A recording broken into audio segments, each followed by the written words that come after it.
Doc, welcome again.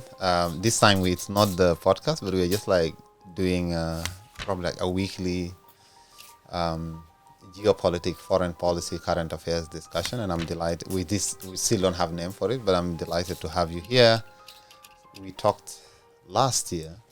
We recorded together, and I think that episode had a lot of views. I Yes. think that's one of, I don't know how much feedback you got from people as a result of that. So many feedback. People are interested to learn more about history, about geopolitics, from an informed point of view, as opposed to the messy politics that we usually see. And it's good to really have an informed discussion and a constructive discussion where we analyze how the world is moving and how we can make it better.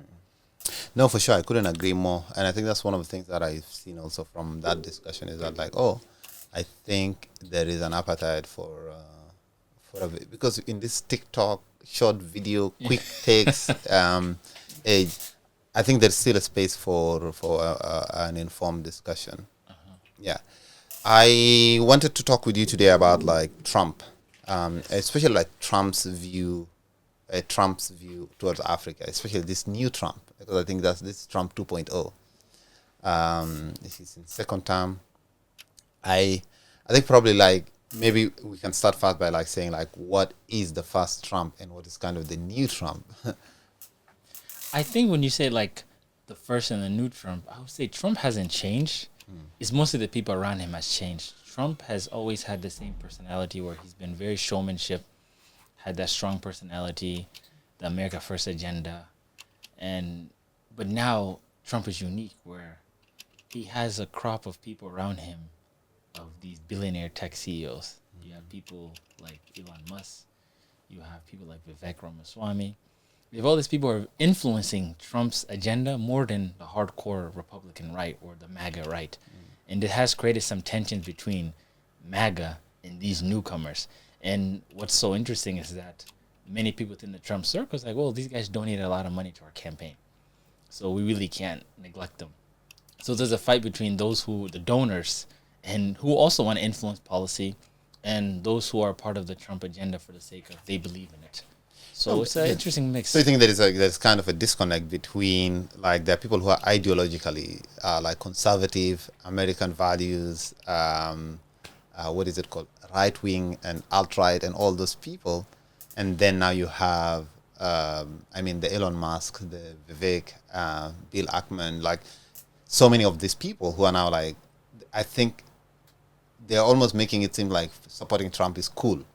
Yes, and you have to look at what Trump did in 2016 was he engendered a new movement in America that really, for the first time in American history, not American history, but contemporary, you had to target white males who are the majority in America, and he allowed them to be themselves.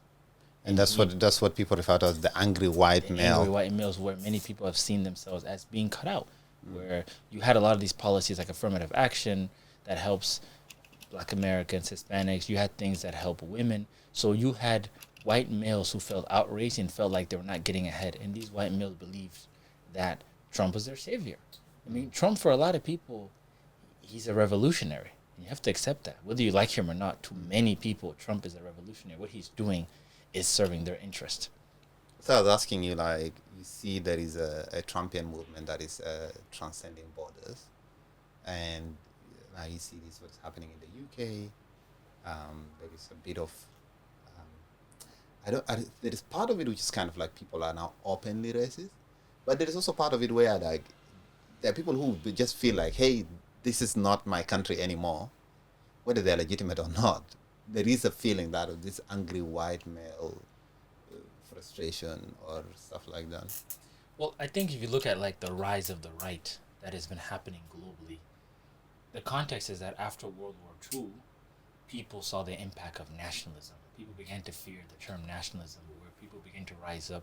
Let me say the majority in a country begin to rise up and believe that they should unequivocally, unconditionally control and run the country the way they see fit. Where now with many of these liberal ideas is that you should be considerate of minorities within your country, you should be considerate of women, you should be considerate of youth, you should be considerate of the disabled, you should be considerate of people who are not the majority. So for a long time after World War II, people really were sensitive to minorities. And so then you had the wave of immigrants going to Europe. And these immigrants were going to Europe because they were fleeing countries that were war-torn, and they're fleeing countries that, were having conflict. So when you approached the early 2000s, it became a common understanding within the global order that we are one global community, which means one country should not try to say, I'm better than this country. One country should not prioritize this. Even in economic terms, the word protectionist is an offensive word. To say, no, I'm not open to free trade.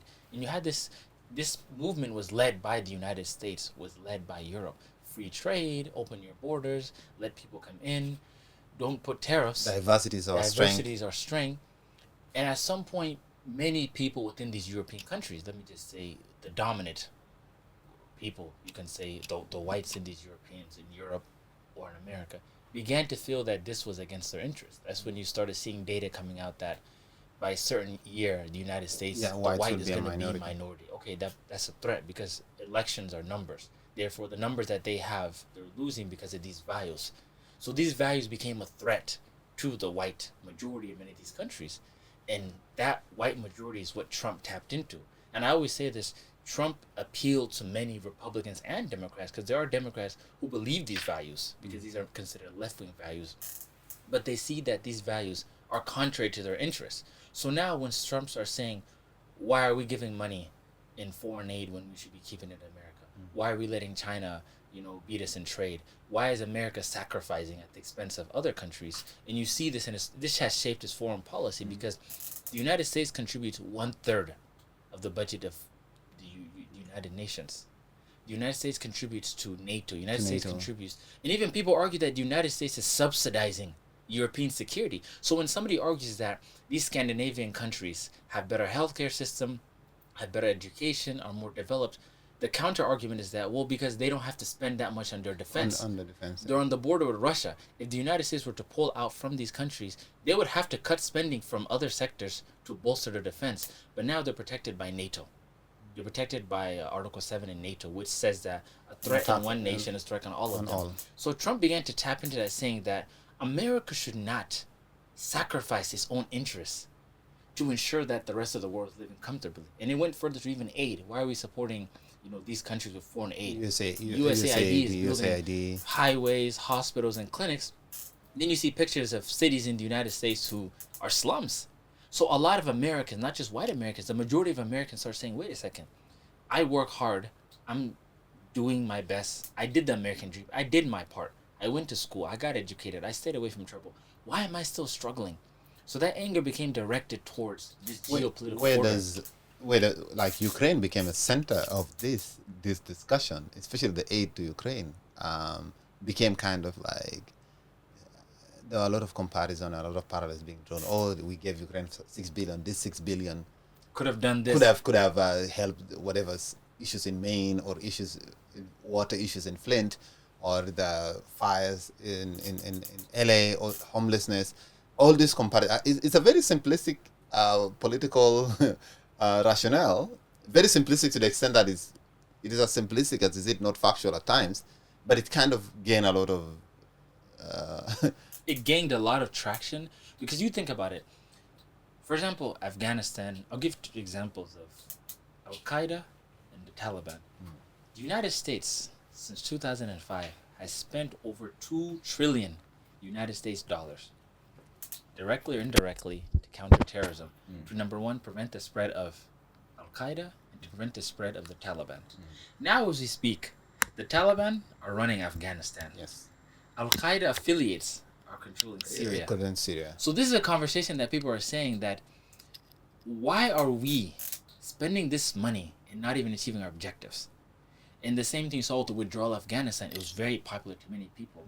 And this thing dates back to the Vietnam War, where America started to realize that it could not get the public to back it in its expansion foreign policy.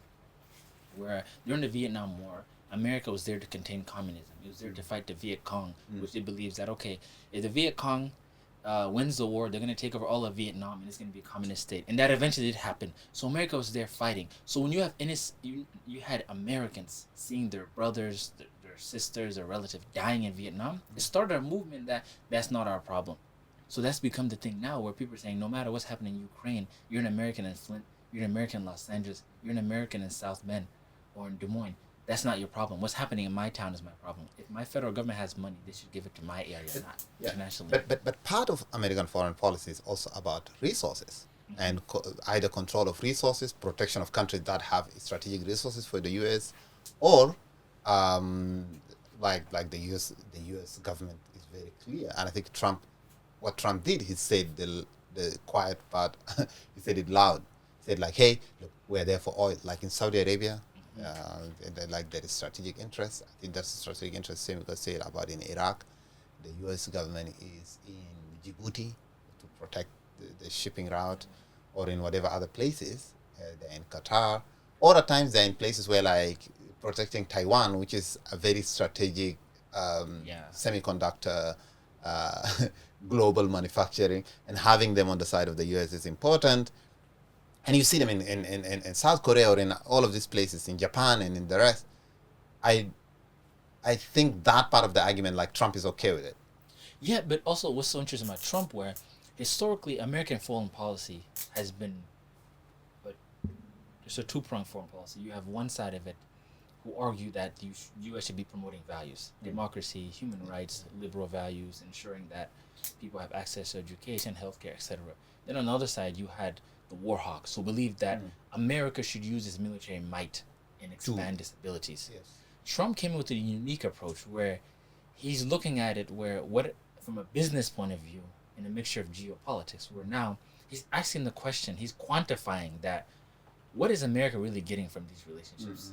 Are we just paying for the sake of paying? And if that's the case, why don't we just withdraw? For example, if we're going to be giving money to Ukraine, and this is to counter Russia, but it's at the expense of the American people, we just withdraw. This America First idea came. And you can see the influence of it on Biden, because Biden was talking about withdrawing from Iraq and Afghanistan. Even Obama, during his campaign, what made him very popular was he talked about withdrawing from Iraq and Afghanistan. Because they said, closing Guantanamo. The idea, so you have two Americas, where one is like, we have our domestic Americans who are struggling and who need us.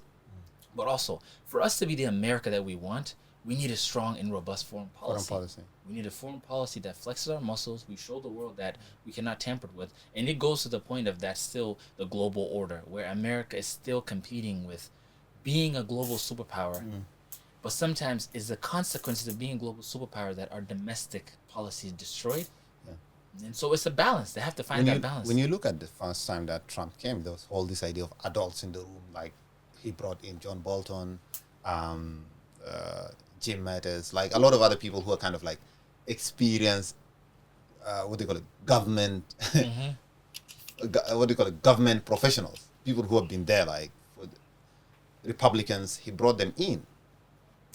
I don't see him doing this now. I think he realized that that is not what he wants. He really wants loyalists, new people, like the person he's nominating for the ministry for the defense secretary right now. Like totally inexperienced in government. He's bringing a lot of people from that, bringing people like Elon Musk, Vivek. What made that shift? Well, I think you have to look at it where in the first term, Trump in the beginning didn't have much confidence in his governance ability. This is somebody who's never been a mayor, a senator, a governor, nothing. He's just been in the private sector. So his rationale is, you can kind of see the really standard Republican cabinet that he had, like you mentioned, the John Boltons and these guys, and he kept close to this, okay, I'm going to be a standard Republican person. Yeah. But then Trump started to realize more and more that, no, I am the party. So the party's popular because of me. I can shift the party to my values that I want. And it's sometimes realizing that how influential you are. So over time, Trump started realizing, even in his first term, you can kind of see over time, he would change these Republicans. He would change these traditional Republicans with more newcomers, more loyalists, because he's realizing that, wait a second, I defeated all of these people in the primary. I don't need them. If they were more popular, more influential than me, they could have challenged me in these primaries, because he defeated the Republican primaries. Ted Cruz, the rest, all of them. And to the point where now the party has shifted to Trump, where you can kind of say the weight of the party is the Republican Party now rotates around the orbit of Trump. And I think you could see this clearly when Trump started influencing local elections and senatorial races and whatever, where you see like, okay, this guy, he literally comes to a state and says like, don't vote to this guy. And that don't guy's vote out. for this guy, and the guy's out. And I think that is when Trump really realized like he can actually make your own people boo you. In Trump, in the 4 years of Biden, Trump did something so interesting where, if you look at it, many of Trump's candidates for senators and congressmen, they won their elections. Many people who took the hard approach against Trump left office. So for these past 4 years, it really proved that the Republican Party is steering towards the MAGA ideology. And now you had a new generation of people. Imagine if you were somebody who was 10 years old in 2016, you're 18 years old in 2024, you get to vote. You saw this all happening before you. You saw what happened with Biden. And then now that people got to taste Trump and saw what things like without Trump. And sometimes absence create value. So those 4 years made him so important because there was a time that the Democrats were really doing a lot of stuff. The Democrats were bullying. And so there was an issue where there was a power vacuum within the Republican leadership. Yeah. And you see this with the issue of the speaker. And you see this with all these issues that happen in these states with governors and senators. So it showed that Trump still is a leader. So anybody who tried to counter him had to rotate back. What will be like Trump's kind of look? Because the first time the State Department was really, what do you call it, disempowered. I think there's a time where like 25% of the positions, the high senior level positions, and even ambassadors were not appointed, because I think he brought Rex Tillerson to be the Secretary of State. Totally someone who had nothing to do with he's an oil guy. He's an oil guy. And I think that really disempowered the State Department and American foreign policy, especially in countries that are like in conflict, especially in Africa and the rest.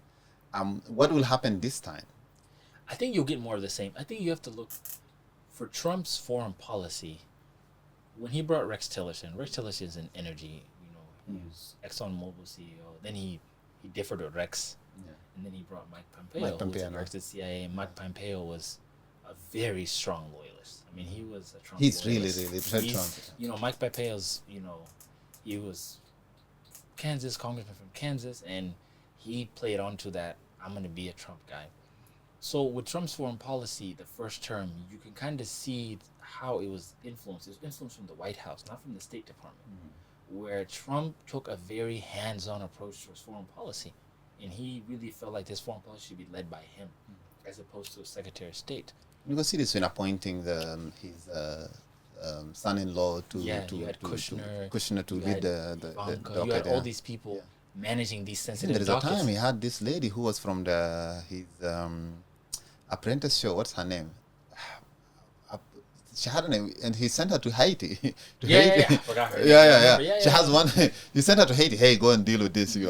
Because if you think about it, in modern system, the president is the chief diplomat.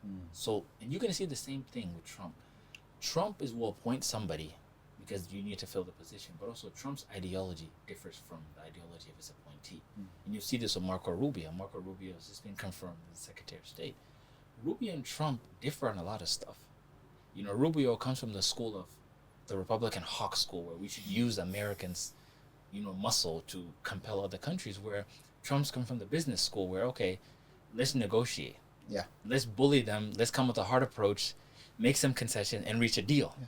Where there's some people in the party says, no compromise at all. No compromise with this type of people. No compromise at all. Where Trump comes from, where I'm always have room to compromise. You can see him with Israel, with Ukraine. He's like, you see this also what he did with North Korea, like symbolically having the summit with Kim Jong-un. And I think you need to be open like that. And what's so interesting is that Republicans criticize Obama for this, saying, I'm willing to talk to anybody. It's politics. But Trump took it further, where he confronted his own party, says, I'll talk to anybody. Putin's my friend. I like this person. He likes me. I like him. And you can see him like, wow. America, a lot of people see Russia as an existential threat to America, and you have the president saying that I can sit down with Putin and bring a deal. Saying you have Rubio's like, we need to do sanctions, we need to fight, we need to do someone telling him that, hey, Putin is a killer. It's like, we have a lot of killers. Yeah, we have a lot of killers. It's like, let's be practical. Let's think of the American interest. And you're going to see differences between Trump and Rubio quickly about the way Rubio's going to do things. Either Rubio's going to have to get kind in of line, bow down, or he'll be out. What will when you look at the continent right now, like so many issues. You have the tension between Egypt and Ethiopia over the GERD. You have problems in the Sahel region, which is now like totally like left America out. You have these francophone speaking countries. You have a lot of military rulers there. They have issues with France. You have South Africa leaning towards BRIC, and Trump is clearly against BRIC. And then of course you have the conflicts in Sudan. You have the conflict that's going on with RSF and UAE.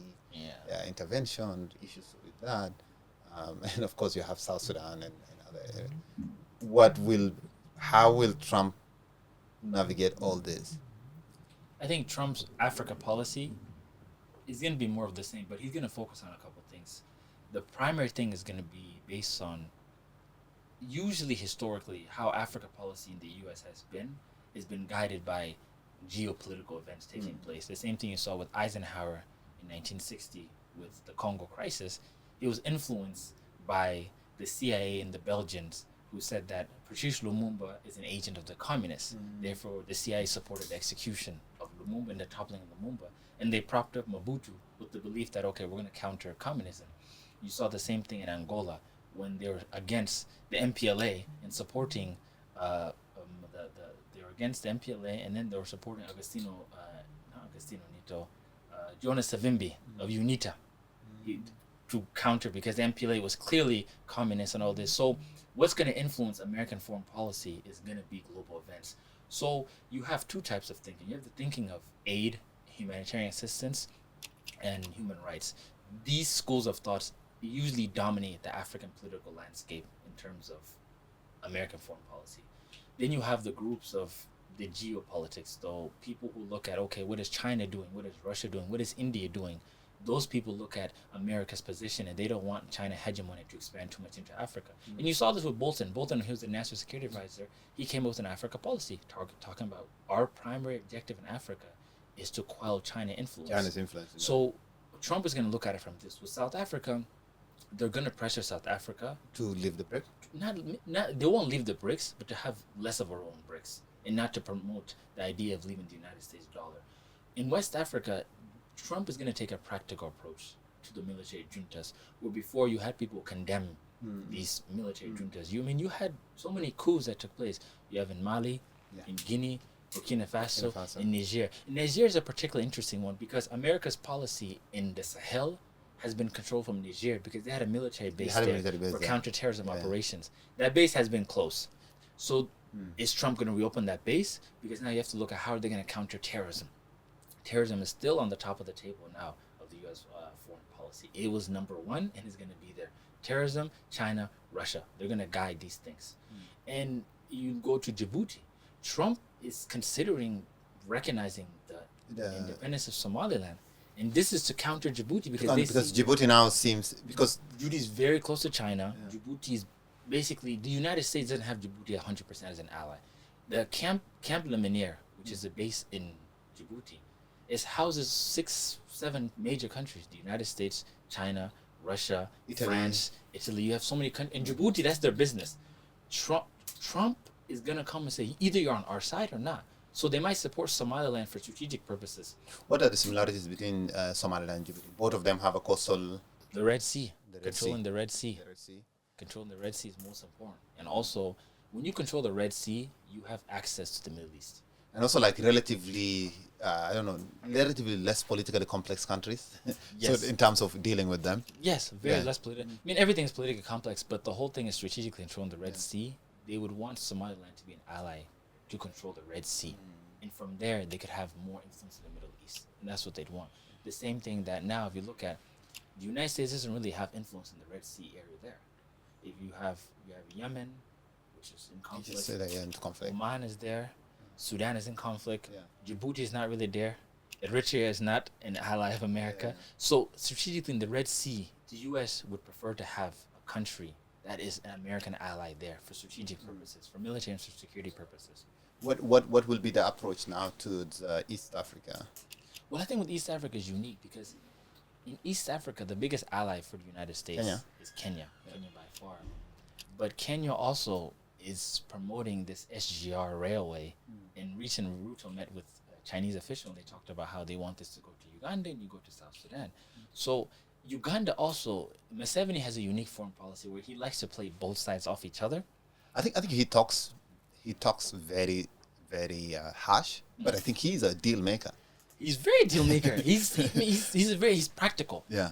You'll look at, and then in the Rwanda, I mean, Kagame is going to have good relationships because the Trump administration is not really going to be critical of human rights, of all these things. They're not going to look into those things. And the enemies of Kagame globally are not going to be able to use those things against him. They're not going to be able to accuse him. But I think the biggest issue that's facing Kagame now is this issue in Congo. And that's going to wrap up. So they're going to have to find a solution for that. And the issue in Congo has really, really gone bad because to the extent that they're insulting each other in public. They're insulting each other, I mean. And in interfering in the elections, saying, And I think the East African region, at the beginning they wanted to, but now they're just like... They tried because remember, Congo is complex. The Democratic Republic of Congo is both a member of the East Africa community and a member of SADC. And at times they just say like... So sometimes they'll... Last time I remember when President Salva Kiir went to Angola, he went to meet with the president of Angola, João Lourenço, on this issue. They're like, he's the president of EAC, I'm the president of SADC. And it was difficult because Rwanda denies that it's funding the M23 rebels. A lot of the international community and the factual reports on this say Rwanda funds this. So Congo could launch a sort of campaign against Kagame in Washington by saying, this guy is supporting rebel movements and we have evidence. Your own government has given us evidence on this, and he's the reason for the instability in that region. So that's one issue. But one of the most interesting issues you can look at is that will Trump continue the Lobito corridor, which is a corridor to counter the Belt and Road Initiative, and this corridor is supposed to be in Angola. Remember, the only country Biden visited in Africa was Angola, to Rwanda, and that corridor is very strategic as a way to connect Africa through the Atlantic Ocean through Angola. It's a way to create trade and opportunities for these countries. What about initiatives that were launched probably like Biden, and also some of it is Obama-era initiatives? You look at AGOA, the AGOA program, which allows African countries actually to export goods to the US. And I think it's working in Kenya and also in other countries. You have the YALI initiative, the Young African Leadership Initiative, which is kind of it's something also there. And you have several other like kind of strategic agreements between the US and also like in African countries. What will happen to some of these initiatives? I think one of the biggest thing we have to look at is the issue of the US-Africa Summit. It was done by Obama. Obama really took it seriously. Biden didn't take it as seriously. Trump didn't. But I think with AGOA, I don't think it will be significantly impacted because for trade, they're not going to issue a lot of tariffs on these African countries. I don't think they should. But there could be hardliners within the the U.S. government and a new Trump administration to say we need to just have tariffs on anything coming in. We need to have that relationship. But U.S. could give an exemption to African countries and maintain a goal and said, okay, to show as a gesture of our positive relationships and our intention to have a good relationship, we want to allow you guys to trade those things. Social programs like YALI, some of them will be cut. Look at if Trump really goes on this whole, we're going to cut unnecessary spending. Those are the programs that are going to be cut. These are seen in line with the UN and the whole UN system thing where, okay, we can't be spending money on these global programs when we have our own people struggling. And I think you'll see cuts too. And I think also Biden made a huge commitment for climate change also. They withdrew from the Paris Climate Accord. Yeah. So I think also they had a support for Africa, some money that funding. I think also that also was good. It was more ceremonial, but it wasn't nothing really practical. I mean, if you look at the executive orders of Trump, the first day was withdrawing from the Paris Climate Agreement and basically saying they're going to withdraw from the WHO. The WHO has a lot of programs in Africa, and WHO has provided grants and funding to many organizations and NGOs to do development initiative in the health sector. And I think that's very interesting because from the way Trump looks at it, he sees WHO and he thinks COVID, but WHO does way more than COVID. In malaria, infant mortality, so many other things. And WHO supports a lot of developmental initiatives in Africa. and it'll be impacted. I think one of the things you're going to see impacted if Trump continues what he did from his first term and continues with this whole "we need to be America first." If they may not directly target African countries, but they'll cut programs that support African countries. You know, if you get cut funding to USAID, cut funding to WFP, cut funding to the UN organization. I mean, look, if you contribute 1/3 of the UN budget, if you just say we're going to cut half of that, that's going to. you know, And I think impact. the last time he was there, he withdrew from UNESCO. I don't know. I haven't. Did Biden return it? Biden returned all these things. Yeah. They did it. So I don't know if he's going to withdraw from UNESCO also and the rest, but I think that's also going to impact. What about sanction regimes and other instruments of control that the U.S. government has?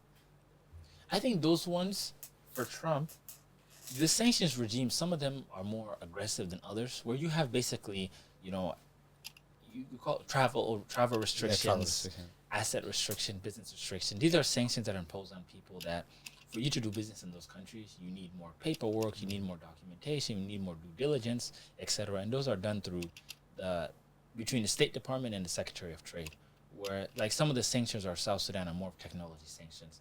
And they're not really hard sanctions. They're sanctions that if you want to do business in South Sudan, there's certain technology that you can't bring to South Sudan without approval from the U.S. government.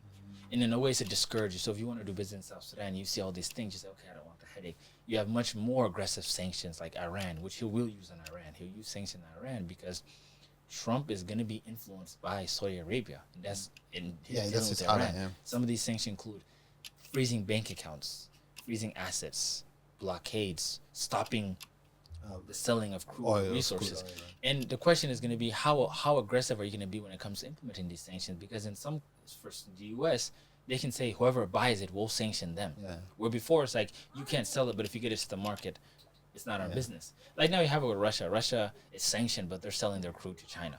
I think it's less so because they actually Russia has the power. Yeah. You see how will Trump deal with Sudan? And I think if he really, because what the consensus, or at least the push from the pro-Sudan is, or people who are supporting Sudan has been like, hey, put UAE in check. Put UAE in check. And I think the U.S. government hasn't done that even during Biden. They were mainly like mentioning but never sanctioning or issuing anything against the UAE. And I think with Trump, it's even going to be different because he might even say like, we don't have an issue with the UAE. And it goes to the point where to the American foreign policy or the State Department, this might be a low-hanging fruit where it can be like, okay, no problem. So if the UAE has a lot of other interests with the U.S., they can say, okay, we're not involved. Because the UAE denies its involvement and its support to the RSF. They constantly deny it. But many people are saying that if the RSF is cut off from its resources and its funding, then basically it's a matter of days. But then that ideology means that this conflict needs a military solution, where there's people who argue that if you sanction the RSF, you have to sanction the SAF. Yeah. People are saying, no, the SAF is the military. You can't equate the military to a militia. Then there's people who say, okay, you need a political solution, return to democracy. So this is a very complicated approach where you need a multi-layered approach that addresses all the key stakeholders that can bring peace to Sudan. I think it's practically not feasible to have a solution with RSF not in it right now. You can't. You can't. Like